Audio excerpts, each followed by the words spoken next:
The champagne flutes stood untouched on the reception table, their bubbles rising in silent procession like tiny prayers nobody heard.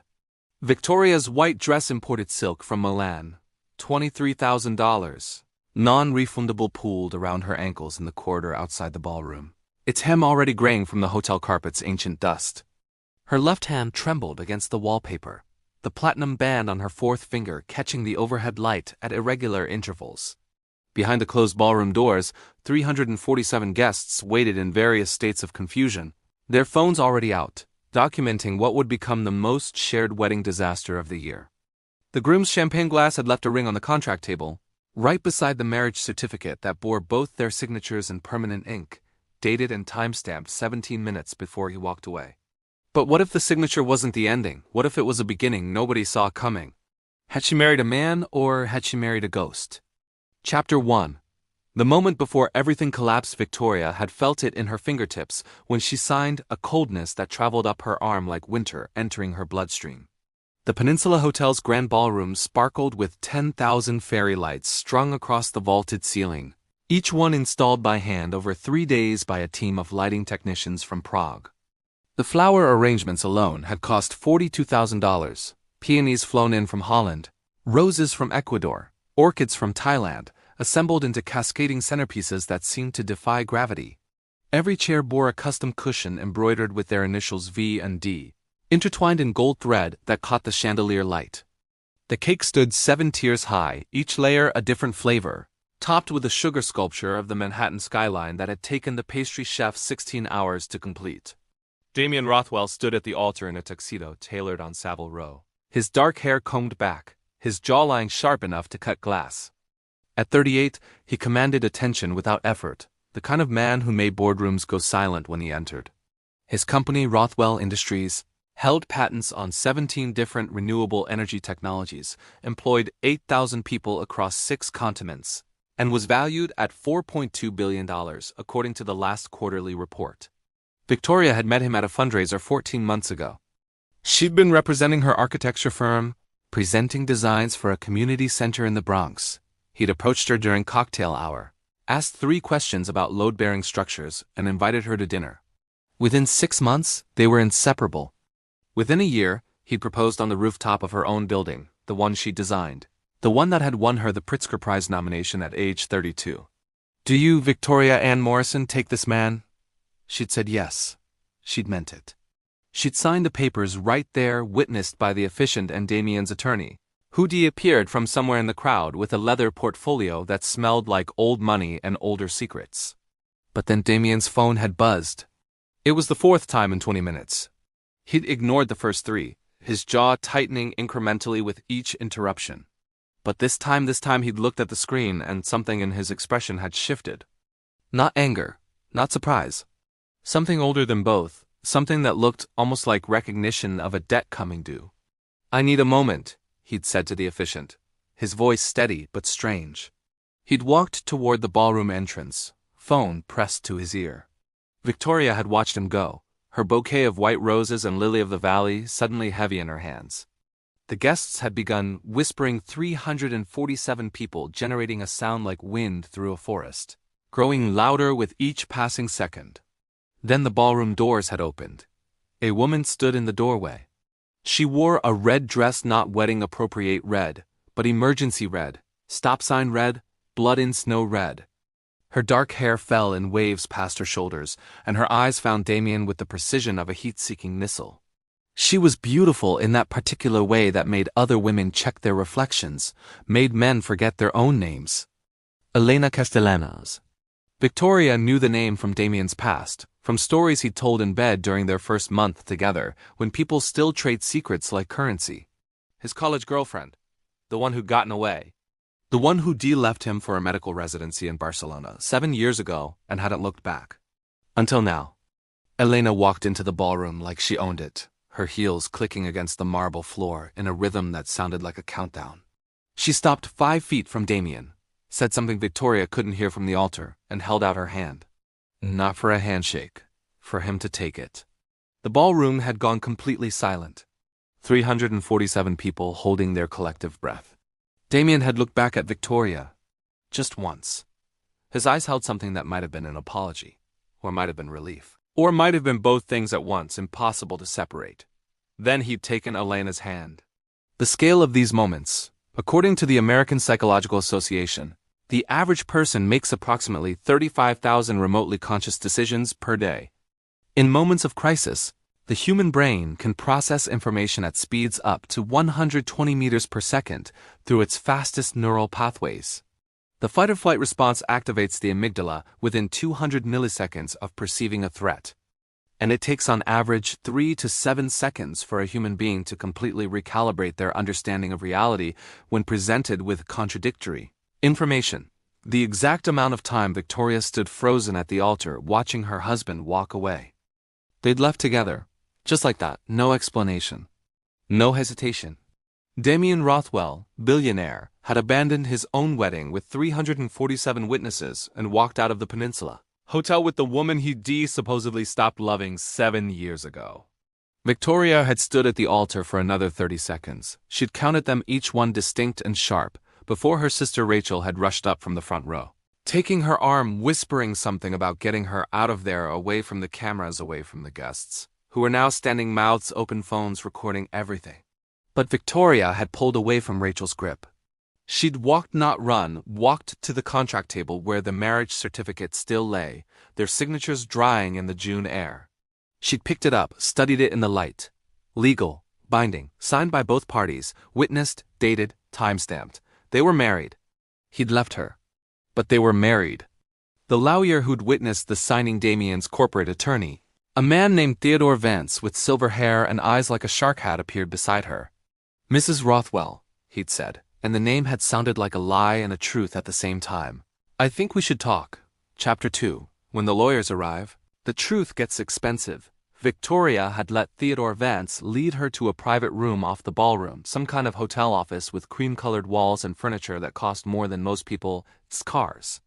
He'd closed the door with the gentle click of someone who'd done this before, who knew how to contain disasters before they metastasized into scandals.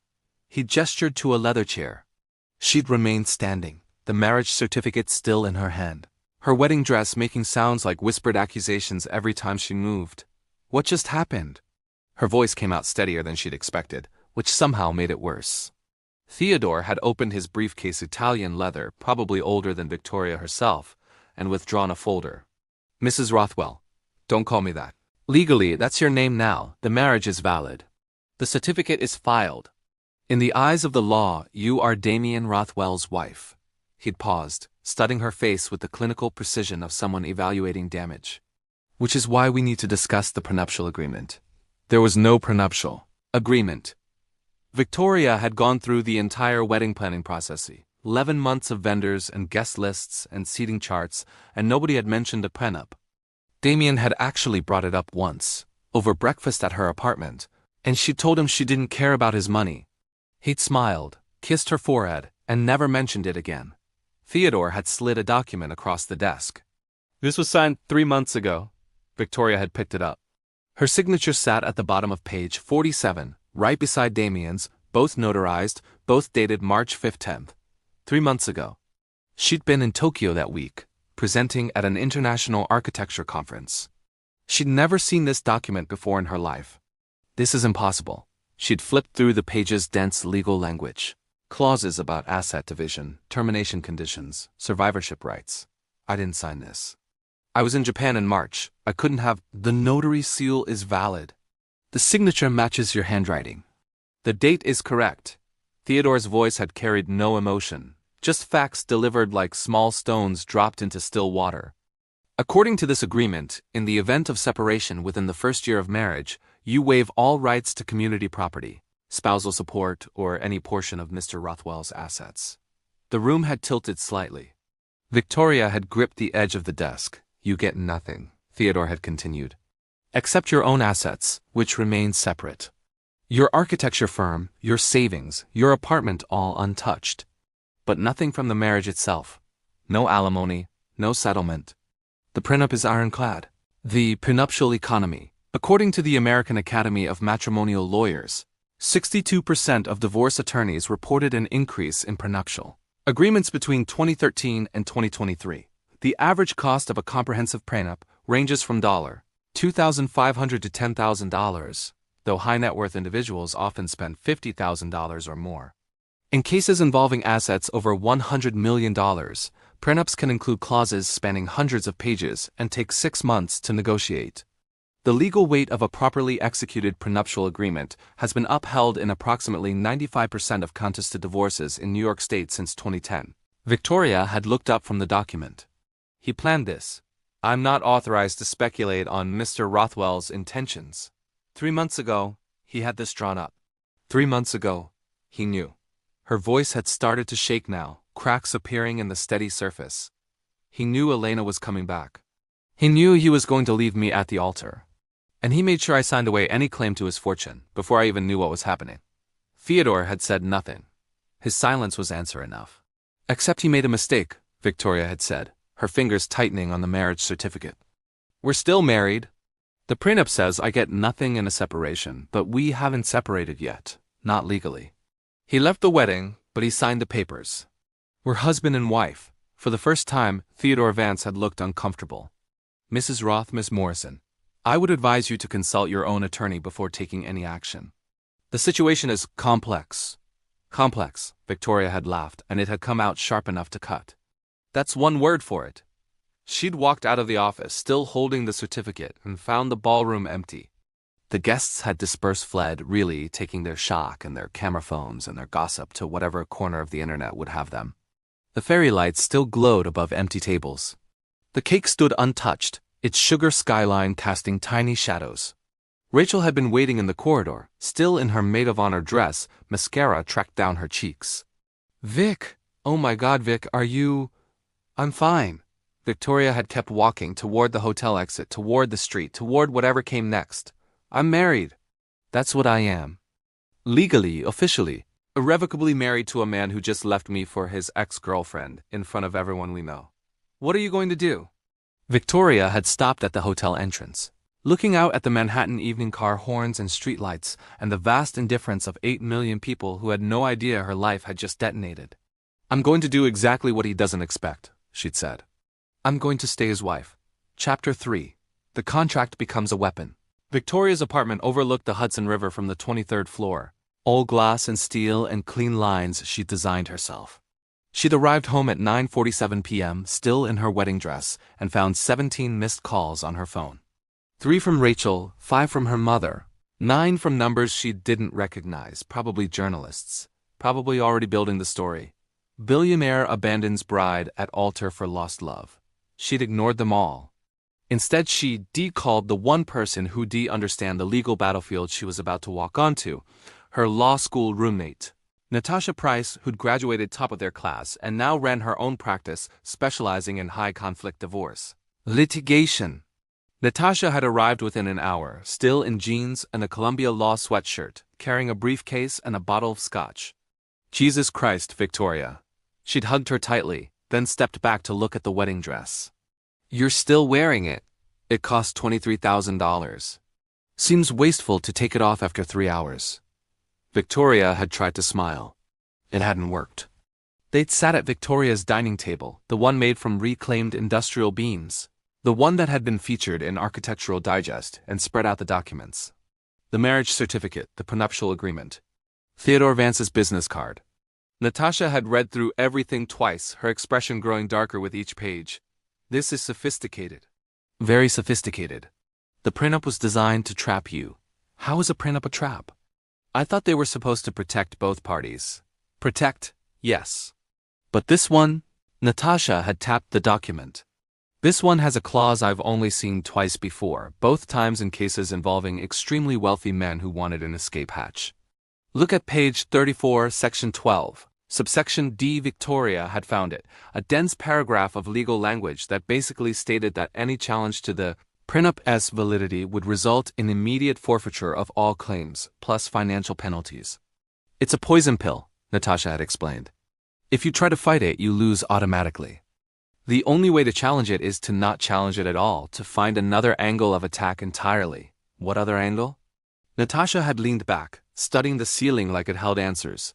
The marriage is valid. That's the key. He signed his certificate, you signed it, it's witnessed and filed. In New York State, you're legally married regardless of whether you consummated the union or whether he immediately abandoned you. So? So the prenup covers separation and divorce. But it doesn't cover other marital rights. Natasha had started taking notes now, her lawyer brain kicking into high gear. Medical decisions, next of kin status. Access to marital assets during the marriage itself. The prenup assumes you'll seek divorce, it's built around that assumption. But what if you don't? Victoria had felt something shift inside her chest. Not quite hope, but something adjacent to it. What if I stay married to him? Exactly. As long as you remain Mrs. Damien Rothwell, you have rights that the prenup can't touch. You can't take his money in a divorce, but while you're married, you have access to certain legal privileges, including the right to contest any business decisions he makes that affect the marital estate. The marriage penalty. According to the IRS, married couples filing jointly in 2024 face different tax brackets than single filers, with implications that vary wildly based on income disparity. In New York State, marital property is subject to equitable distribution laws, meaning that assets acquired during marriage are presumed to be jointly owned regardless of whose name is on the title. The average length of divorce proceedings in Manhattan is 14 months, though contested high-net-worth divorces can take 3 to 5 years. And in cases where one spouse refuses to agree to divorce terms, the proceedings can extend indefinitely, some on record for over a decade. You're saying I should refuse to divorce him? Victoria had turned the marriage certificate over in her hands, studying their signatures. I'm saying that's one strategy. A risky one, it'll get ugly, and Damien will fight back with everything he's got, but it gives you leverage. Right now you have none. The prenup took it all away. But if you stay married, if you exercise your rights as his legal wife, you become a complication he didn't plan for. Victoria had poured 2 glasses of scotch, slid one to Natasha. He planned everything else. The prenup, the timing. Even the fake signature, he must have had someone forge it while I was in Tokyo. Can you prove that? No, it's perfect. That's the point. Victoria had taken a drink, feeling the burn. He's been planning this for months, maybe longer. Maybe since the day he proposed, he knew this was how it would end. Then why marry you at all? Why not just break up with you before the wedding? That was the question Victoria had been circling since she'd left the hotel. Why go through with the ceremony? Why sign the papers? Why make it legal? I don't know, she'd admitted. But I'm going to find out. Natasha had closed her briefcase, finished her scotch. I'll file a response to any divorce petition he submits. I'll make it clear you're contesting. But Victoria, are you sure about this? Fighting Damien Rothwell is like fighting gravity. He has resources you can't imagine. I designed a 40-story building that shouldn't be able to stand according to conventional engineering. I think I can handle one billionaire with commitment issues. After Natasha left, Victoria had stood at her floor-to-ceiling windows, looking out at the city. Somewhere out there, Damien was with Elena. Maybe at his penthouse in Tribeca. Maybe at a hotel. Maybe already planning how to undo the marriage as quickly as possible. But he'd made a mistake. He'd underestimated her. And he'd signed the papers. Victoria's phone buzzed. A text from an unknown number. We need to talk. Tomorrow, 10 a.m., my office. She'd stared at the message for a long moment, then typed back a single word. No. 3 dots appeared. Disappeared. Appeared again. Finally. Victoria, please. She turned off her phone and gone to bed in her wedding dress. Silk and lace pooling around her like evidence of something that hadn't quite finished happening. Chapter 4. The ghosts start talking. Victoria woke at dawn to sunlight streaming through the windows and 23 new text messages. Most were from Damien. A progression that started with formal requests for a meeting, evolved into thinly veiled demands, and ended with something that almost looked like panic. You don't understand what you're doing. Call me, please. She'd deleted them all without responding. Instead, she'd showered, dressed in the black suit she wore for client presentations, and gone to work. Her architecture firm, Morrison Design Studios, occupied a converted warehouse in Dumbo, all exposed brick and industrial skylights. 12 employees, 6 active projects, a reputation for impossible structures that somehow stood. The office went silent when she walked in. Morning, she'd said, heading toward her desk like this was any other Monday, like she hadn't been supposed to be on her honeymoon in Santorini right now. Her assistant, Jordan 26, brilliant, capable of reading Victoria's mind, had followed her into her office and closed the door. Vic, everyone's seen the videos. Of course they had. The wedding disaster had already gone viral. #Rothwell wedding was trending on 3 platforms, with think pieces about modern romance and long-form Twitter threads dissecting every moment. Someone had even created a TikTok sound using the audio of the ballroom doors opening. Let them see. Victoria had opened her laptop, pulled up the rendering for their current project, a museum in Amsterdam with a cantilevered second story that seemed to float. We have work to do. You're serious? You're just going to work? What else would I do? Sit home and cry? He doesn't get that. He doesn't get to destroy my life because he can't keep his promises. Jordan had studied her for a moment, then nodded. Okay, what do you need? Coffee. And everything you can find about Elena Castellanos. Where she's been for the last 7 years, what brought her back to New York, and how the hell she knew to show up at my wedding. Jordan had hesitated. You think Damien contacted her? I think someone did. And I think the timing is too perfect to be coincidence. By noon, Jordan had compiled a file. Elena Castellanos, MD, Johns Hopkins Medical School, graduated top 5% of her class. Residency in Barcelona, then a fellowship in Geneva. Specialized in trauma surgery. No social media presence except a professional LinkedIn that hadn't been updated in 2 years. No public relationship status. No obvious connection to New York until 4 months ago, when she'd accepted a position at Mount Sinai Hospital. 4 months ago. 1 month before Damien had supposedly signed the prenup.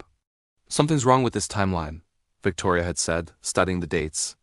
Elena arrives in New York. A month later, Damien has a prenup drawn up. 2 months after that, he marries me anyway. Why? Maybe he changed his mind about her. Then why show up at the wedding? Why make a spectacle of it? Victoria had spread the documents across her desk, the prenup, the marriage certificate, the file on Elena. This isn't about love. This is about something else. Her phone had rung. Theodore Vance. She'd let it go to voicemail, then listen to the message. Ms. Morrison, we really must speak. There are aspects of the situation that require immediate attention. Please return my call. She'd called Natasha instead. Damien's lawyer is trying to reach me. Don't talk to him. Anything you say can be used to establish your intent regarding the marriage. If you tell him you want a divorce, it strengthens Damien's position. Stay silent. What if I don't want to stay silent? What if I want to push back? A pause. Then, how hard are you planning to push? Victoria had looked at the marriage certificate on her desk, their signatures intertwined. Hard enough that he feels it. The viral velocity of scandal. According to a 2023 Pew Research study, scandal-related content spreads 70% faster on social media than positive news. The average viral video reaches 1 million views within 48 hours if it involves public figures. Wedding disasters specifically generate an average of 2.3 times more engagement than successful weddings. And in cases involving wealth disparity or perceived injustice, public sentiment can shift a story's trajectory within hours. Rothwell wedding had already accumulated 12 million views across platforms, with 73% of comments expressing sympathy for the abandoned bride. That afternoon, Victoria had done something she'd been avoiding. She'd looked at the videos. Probably multiple someones had filmed the entire sequence. The doors opening, Elena's entrance in that red dress. The moment Damien had taken her hand. The exact angle of Victoria's expression as she'd watched him leave. She'd looked broken in those videos. Shattered. A woman whose world had just ended. But that wasn't quite right. She'd paused the video at the exact moment Damien had glanced back at her. Zoomed in on his face. And there it was, not triumph, not relief. Fear. He'd looked afraid. Of what? Her phone had buzzed again. Another text from Damien. I know you're angry. You have every right to be, but you're making a mistake. We need to resolve this quickly, before things get complicated. She typed back. Things are already complicated. We're married, remember? The response came within seconds. Don't do this. Do what? Honor the contract you signed? 3 dots. Then they disappeared. No response.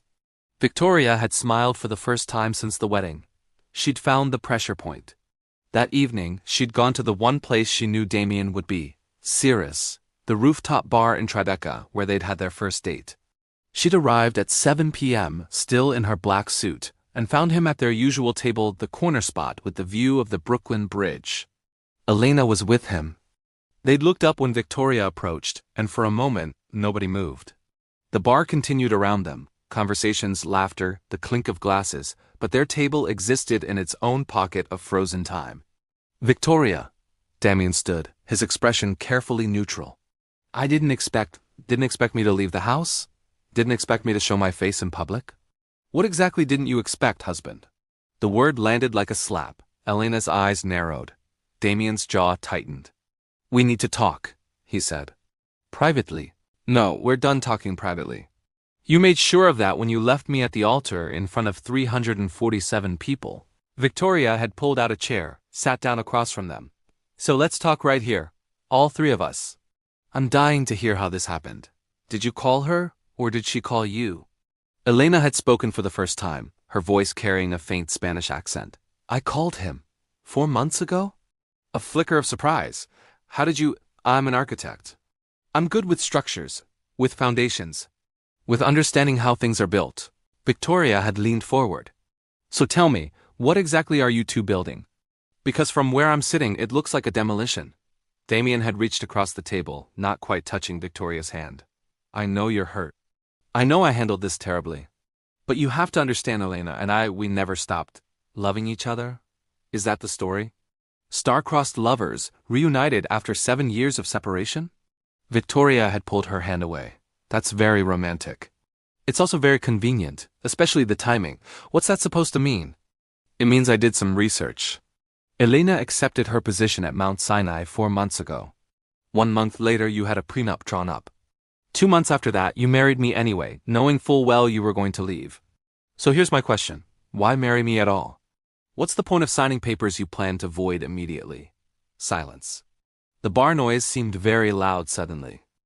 Unless, Victoria continued, the point wasn't the marriage itself. The point was something else. Something that required us to be legally married, even if only for a moment. Damien's expression had shifted, still carefully controlled, but with cracks appearing. Victoria, you're reading things into this that aren't there. Am I? Then explain it to me. Explain why you went through with the ceremony. Explain why you signed the certificate. Explain why you made me your wife right before you destroyed me. Elena had touched Damien's arm, said something low and urgent that Victoria couldn't hear. He'd shaken his head. Not here. Then where? Victoria had stood, gathering her bag. Your lawyer keeps calling me. Your texts keep coming.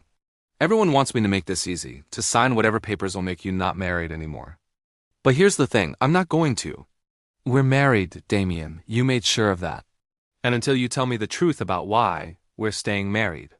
She'd walked out of the bar, her heels clicking on the floor in the same rhythm Elena's had when she de-entered the ballroom. Behind her, she'd heard Damien say something sharp, heard Elena respond. But she hadn't looked back. Outside, the June evening wrapped around her like a promise of storms coming.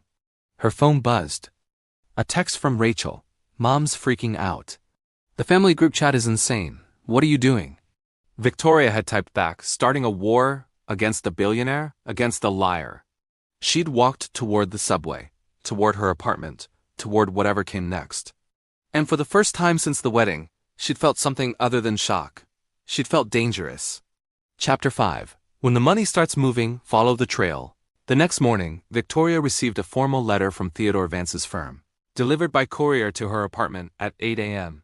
Dear Mrs. Rothwell, this letter serves as formal notice of Mr. Damien Rothwell's intention to file for divorce on the grounds of irreconcilable differences, pursuant to New York domestic relations law, given the brief duration of the marriage and the existence of a valid prenuptial agreement. We anticipate this matter can be resolved expeditiously. It went on for 3 pages, all legal boilerplate, all designed to make dissolution sound inevitable. Victoria had photographed every page and sent them to Natasha. Natasha had called back within 10 minutes. They're moving fast. Too fast. What do you mean? Divorce filings in New York require a minimum waiting period for service of process. They're trying to steamroll you into agreeing before you understand your options. It's aggressive.